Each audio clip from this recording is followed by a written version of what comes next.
Ito yun eh. Ito ano mga prata yung atlo? May tissue? Invite mo sila sa... May tissue sa atlo? Oo.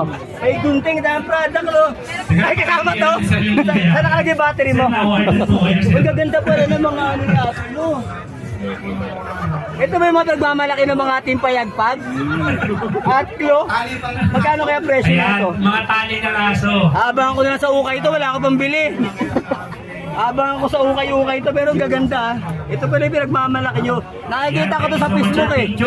Oh, trending to, di ba sa ano, Friendster. Nakikita ko Friendster. Oh. Pero astig yung ano ng atlo.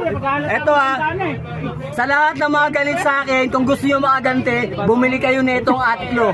Nakaganti na kayo sa akin.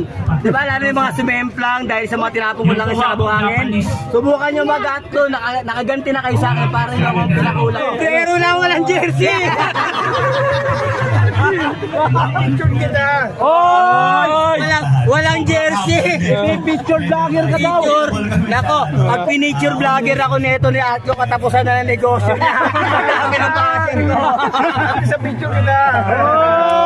Okay, siyempre maraming salamat sa Atlo. Aaminin ko na po si Atlo po ang supplier ko ng buhangin sa Marilaki. Siya po talaga yung supplier ko. Magandang klase po. Quality yung buhangin na binibigay niya sa akin. Kaya sumisemplang sila. Ngayon sa mga sumisemplang at mga galit sa akin, humihingi ako ng katangahan sa inyo. Alam niyo yung content ko na buhangin at langis? Tutorial ng mga tanga kilala ni Mio. Yung kwento ko sa inyo. Suot ka itong Atlo. Kwento ko sa inyo kung bakit kami nagkakilala nito ni Mio Rider. Bali magjowa kayo? Dati ka hindi wala akong pangit eh. Kaya ito kaya kami nagkakilala ng Mio Rider sa sa Batangas, mismo sa lugar nila. Ito yung pangyayari, ito yung kwento. Gabing-gabi, malakas yung ulan. Siyempre, alam mo naman, tinawid ni Mio. Kaya niya ako, magkita raw kami. Di nagkita kami ngayon. Tapos inunti-unti niya akong hawakan. Marupok ako pero napagaling ako sa babae. Hindi ko siya pinatulan. Alam niyo kung bakit? Alam niyo ba't di ko pinatulan si Mio Rider? Bakit? Tinan niyo yung itsura. May itlog. Oh, di ba? Pag nagkaanak kami, puta parang tinira ng chihuahua yung K9, ang lalabas sa breed namin K10. Bakit?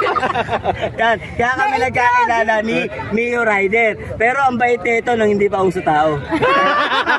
Kung sa pagandahan lang, wala na akong masabi. Kumuha kayo ng pala. Ang lambot ng dede. Yung ko dyan.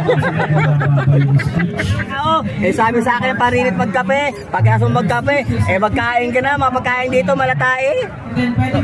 Kaya ayaw ko na kumain sa Batangas kasi malatae.